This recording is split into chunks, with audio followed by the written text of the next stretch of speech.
how I did it. See, whatever I might talk, I'm supposed to talk to you about my strategy here. But please remember, this is how I cracked it. Someone else will give you a different version of how they cracked it. There is, I don't think, a one version of how to crack the UPSC. So listen to me. If it works for you, great. Doesn't work, figure out your own strategy. I'll tell you what I did. So I'll just break it up into the process that this examination is. That's the prelims, the mains, and the interview. So starting with the prelims, I think that is what's coming up, most important. I think you have 30 days or to go, maybe a month. Limit your sources at this stage. I think everyone would have told you this by now. Figure out what you want to study from where and just stick to it and revise thoroughly. I mean, if I take examples, if you take history, I only did the NCERTs. NCERTs for medieval, for ancient, for modern India, for even for art and culture, which is I think everyone dreads the most. Where will that come from? NCERT. Nothing beyond that. Polity, Lakshmikant. Know it page by page. You should know what chapter has what articles and where is tribunals in this and where is the, all your constitutional bodies. So know your sources, try and limit them. And the second thing that I would say at this stage for the prelims is going to be do your mocks well. I mean, I used to do a mock a day in the run-up to the exam. And trust me, that's what sailed me through, because it was, if you've seen the 2018 paper, it was a tough paper. And it was a tough paper for everyone, not me individually, not two people, but everyone. When I used to write the mocks, for example, I did about 80 mocks before I went in for the actual prelims, which was I think on the 3rd of June last year. So I did 80 mocks, and in that I realized that there is no cutoff you can work with. Ki I need 110, I need 120, the paper will determine the cutoff. So don't work with a cutoff. But what I realized was that I have to at least attempt 80 plus questions to feel at least confident that I'm in the game. That's what I used to work for. Ki I will try and do 80 plus questions. And throughout that process, I tried to do that. But when I went for the exam, I read the paper and I realized, boss, I can't do 80 questions. There is no way I'm going to do 80 questions. I'm going to go into the negative if I try. I did 60, 65. So that understanding that, yes, this is a tough paper, this is how much I want to guess, or this is how much I know for sure, that comes with mocks. No one can ever finish the syllabus for this exam. It's massive, especially the prelims, I think is the toughest part, at least that's what I felt. So you will never be able to say, oh, I'm completely prepared, I have everything.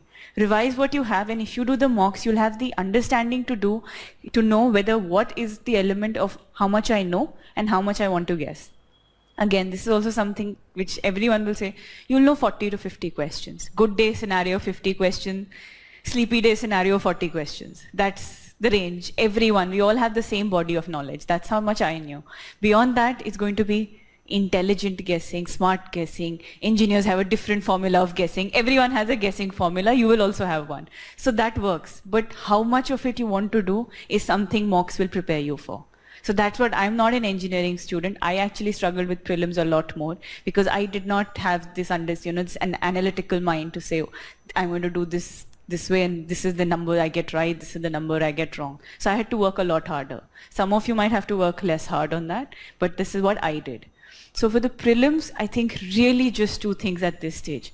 Go ahead, do your whatever you are doing. Don't pick up anything new. I mean, I've sat on the other side, and I've also heard people say there was this one question that came from this particular book. वो verbatim आ गया था. So everyone's going to try and read that book. Don't do it at this stage. Actually, don't do it at any stage if possible. Whatever the sources you have figured out work for you, stick to them. I mean, that is the static portion of the exam. For the more dynamic and the current affairs, I personally did PT 365, and that is what, apart from reading the newspaper, a lot of people have asked a question that, should we stop reading the newspaper 15 days before the exam, 10 days before the exam? When can we stop reading the paper? I didn't stop reading the paper. Everyone will tell you they didn't stop. Maybe in the morning of the prelims, ideally a lot of people will say read that day also. If you don't, it's okay, I guess. But till the day before, I read it every day. Because if you're referring to here, the PT 360, or whatever is the general studies material, add on your knowledge to that bank. Because a lot of people do is they underline a newspaper, they make a separate notes for the paper. When are you going to revise your PT 365, your static portion, your notes? The more you spread it out, the more difficult it is going to be at the stage of the revision. Try and make it more consolidated for yourself. So I just had, like for example, I had those booklets and I had my own notes on them. Just don't swear by any one thing, have your own understanding, read a paper, whatever you understand which is new, different, add it on, but consolidate your notes. Going forward for prelims as well as in the mains, this is going to be really helpful. For my mains answers, I drew on everything I had done for the prelims, because data is what you learn here, static push, what are the percentages, how you want to start an introduction, your prelims will feed into your answers in the main stage. So if you come to the mains, what do you do for the mains? I mean, I know most of you are going for the prelims right now, but once you've done that, how do you prepare for the mains? Here, people will tell you two different things. Some people have just prepared prelims just for prelims GS oriented to that one exam. Others will say it's a more comprehensive approach where you do GS for both this exam and the mains. I did the latter. I actually decided that I'm going to try and understand what is it that foundation that I create, I'll use it in the mains. And after the exam, yes, we will all calculate our cutoffs and try and look at every website to see kya expected cutoff hai. Wo sab kar lijiye. But beyond that, if you're confident, and I think we should all be at the end of the day, if you do it right, believe that you will, because no one can tell you what the cutoff is. I think there was, in our year, from 110 to 90, that was the range. That's a massive range. I was falling somewhere on one side, but I was like, no, I'm going to prepare for it all the same. Use that time to do something else. I did my sociology. My optional was sociology. I did sociology in that time period till the 15th July when the result came out. So pick up something you've not done for the pre, because you're not going to be able to look at history and geography for some time. Trust me, after the prelims. Pick up world history, pick up ethics, pick up an optional. Between these three things, pick something up till the result comes out, because that's a good time when you are fresher, you will look at it, and then once actually the result's out, you can hit your GS all over again. So if I were to talk about first what I did sociology, I picked sociology for two reasons. One, how many of you intend to take sociology? If this is an audience I should be addressing. One person. So I'm just going to address you quickly because no one else is taking sociology here. But sociology for two reasons. One is being primarily, it is a subject I was interested in. I mean, you've heard Sir speak about it. I've done BCom Honours from Shriram. I did a Master's in Public Administration. I came back and did sociology. Interview mein bhi mujhse pucha gaya. So yes, this is a question everyone asks. The point is, commerce was something I decided to branch out after doing it. I came back, I looked at the syllabus for public administration, and I looked at the syllabus of sociology. I genuinely found sociology a lot more interesting. And as second thing was, in the States, the public administration was geared towards execution. So we had more of politics of policy making. The course content was different. So it was picking up a new subject, whether it was PubAd or socio. So I picked socio because I genuinely, paper 2, that is Indian sociology, was something that interested me a lot. Second, sociology helps you throughout the entire process of mains. Essay will help you. For example, we had customary morality and part B this year. You talk about any of the questions that you look at. Yes, philosophy was one optional possibly whichever helped you, but for me, sociology really did. Your first paper, JS, has society in it. Paper 2 also, when you look at polity and all the other aspects, you can weave in, because when you talk about tribals, you talk about different groups, whether it's in the constitution or otherwise, you can weave in a sociology aspect as well. Paper 3, honestly not so much, but paper 4, ethics again, for example, gender discrimination. These are topics that ethics also picks up. Sociology really, helps you prepare for those answers. So throughout the paper, sociology is I found, at least for myself, is a good place to start, and it created a good foundation. In sociology, again, I limited my sources. I read for paper 1, the Harlem Boss was the only textbook I referred to, and there are also specific chapters. Otherwise, I had notes which I prepared from, and that is all I did. I did not read multiple sources. Similarly, for paper 2, the only book I read was Yogendra Singh's Modernization of Indian Tradition, and that to the first 2 chapters and the last chapter. So that's the extent of reading. But paper 2, again, because it's contemporary Indian society as well, newspapers, general studies of whatever you study in society, everything is important. Paper 2, and this year, in our year, the paper 1 as well, we had questions on Me Too. We had questions which of what is happening in society right now. It was not so theoretical that you can study Marx and Durkheim and just come and write an answer. It was, you have to have an understanding of what is happening and correlate the two. So If you take sociology, read newspapers with that idea in mind. Read whatever you do with the social aspect as well, which you can incorporate in your answer.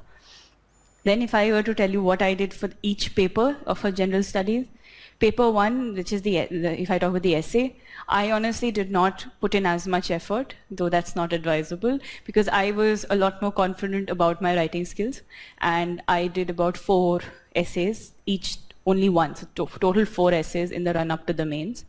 And in the exam, what I did was I tried to pick a topic which I felt was not necessarily everyone would do. So if you look at paper part A, poverty was one topic which everyone felt was the simplest to attack. I didn't attack that for just that reason, that poverty is going to be the simplest one. So I went into the border management, which was I think the second easiest, but I still attempted that. There, one was fearful that this should not sound like a security answer while I write it. So be careful, be mindful of that. Similarly, in part 2 as well, customary morality was one. There were others that were slightly simpler. I did the last one, which was on reality does not conform, but confirm. Reality does not conform the ideal, but confirms it.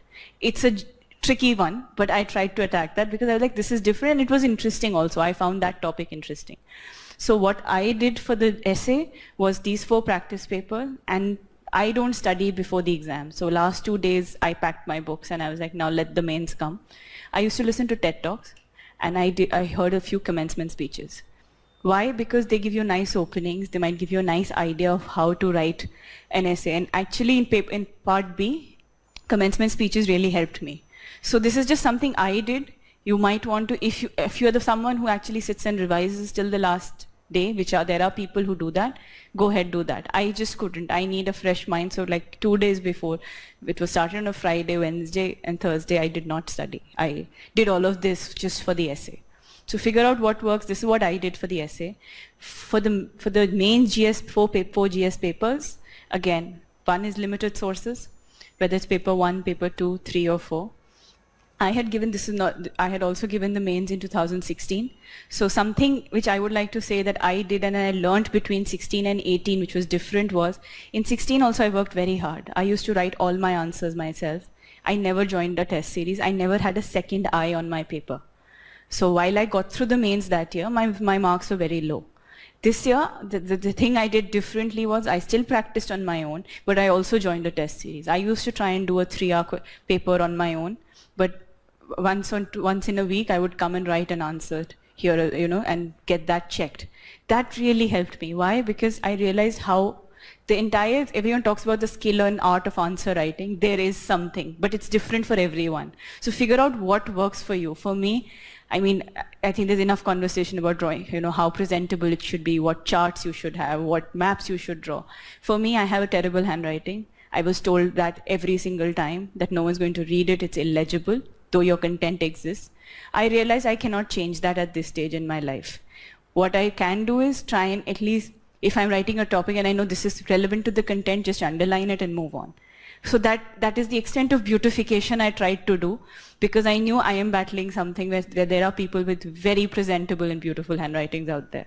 So it'll help you identify what is your weakness, and in that process, how you can make it your strength. And if not your strength, at least overcome it.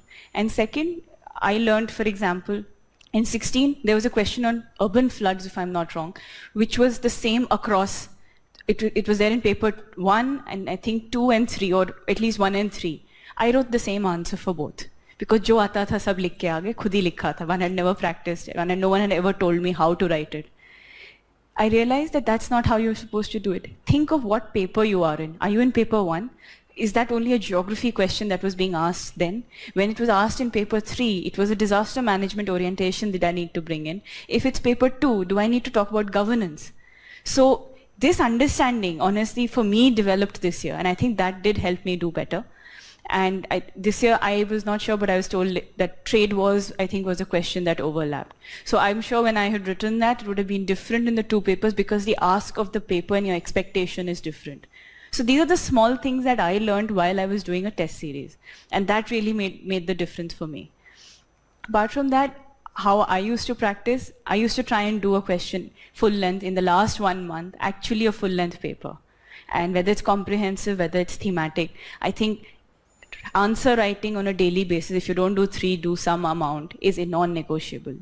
That is the only thing that's going to keep you in practice. It's the only thing that's going to prepare you for the randomness that you might feel at that point of time. Not that the mains are very structured, but there will be invariably a question, you're like, how do I answer it? If you have the flow and the practice, you'll be able to, get yourself and wrap your head around that question much better at that point.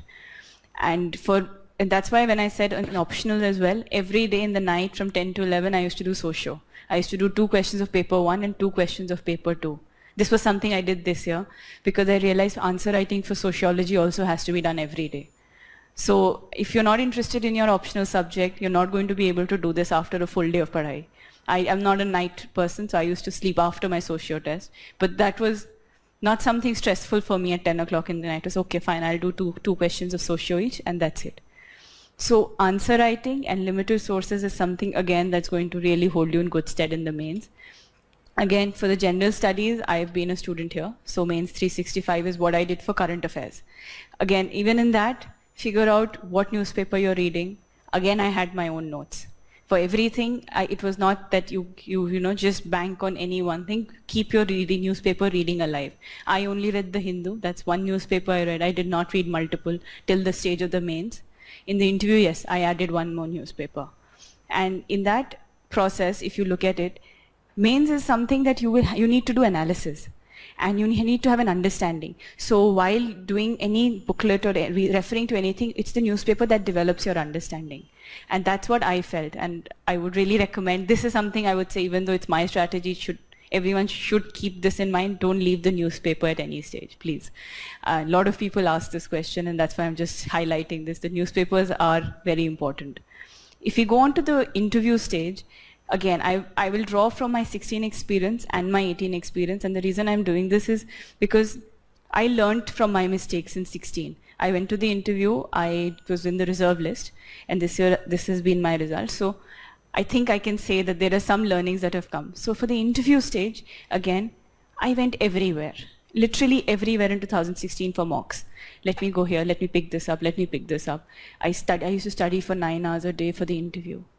I was told ki you gesticulate a lot, you smile too much. I was trained like nobody's business before I went to the interview. I got 176 in my interview, and trust me, throughout that interview, I can also tell you that I was not confident. I stopped feeling I was worth it, and I deserved this on the other end, because I got so tutored. So, and I did not do it, if I were to say it, intelligently. This time around, I did it differently. I did a few mocks. I did about less than half of what I did the last time, 4 to 5 mocks. But in that, I picked up the videos that you get when you do the interview. Look at your own videos. No one else can teach you this. And no one told me this the first time around. Look at your own videos. I realized when I'm not confident, I start looking down. If I don't know an answer, there is this sheepish smile on my face. These were things I picked up.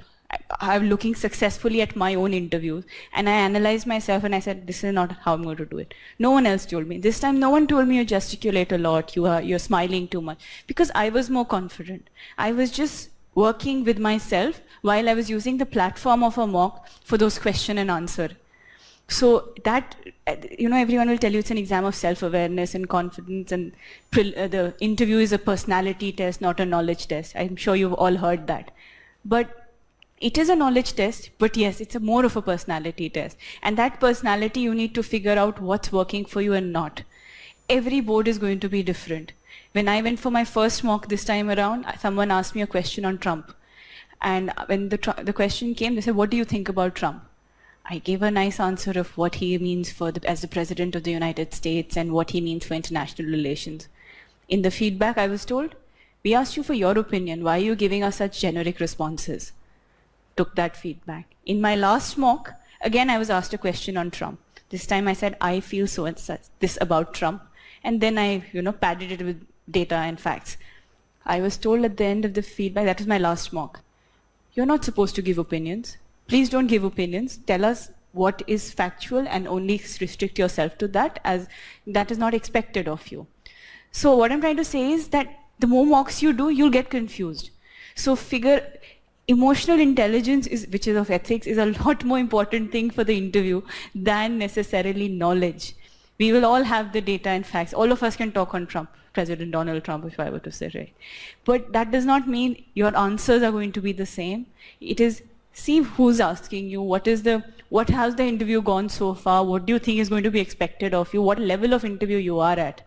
So emotional intelligence really plays a big role. That's why watch your own interviews, understand yourself, and try and not get tutored too much. If people are saying you move your hands too much, you see your own videos. If you feel you're more comfortable just doing this, go ahead, do it. No one's going to stop you from that. I got 193 this time. And I don't say it's all my doing. Of course, I took help from the mock, but it's about confidence, it's about your own emotional intelligence and working on yourself. And in every board that you go to for a mock will be different, and ultimately that board will be very different. So just keep that at the back of your mind when you prepare for this entire journey, that be confident at every stage. And when I say this, why I'm saying this is because I just want to conclude by saying that yes, I've been a working professional, and why I want to bring this up at this is because it is a difficult exam, it's a trying exam, and it is uncertain. And a lot of us do put up everything at stake while we prepare for it. I personally found that I felt a lot more confident provided I was working as well, because it gave me a sense of security. But that does not mean that's true for everyone. Whatever is the thing that gives you confidence in this exam, whether it's having a job, whether it's having a plan for further studies, or whether it's actually feeling I can put in 10 hours without having to answer anyone in this exam, that's just prepare for this. Go ahead, do that. But identify what gives you a source of confidence so that you don't start questioning yourself and don't draw your self-worth from this exam alone. It's a long process. You're just starting out. There's at least a year to go. So please identify what it is that gives you confidence and keep that happening for you throughout. So that's what I would like to say. Best of luck.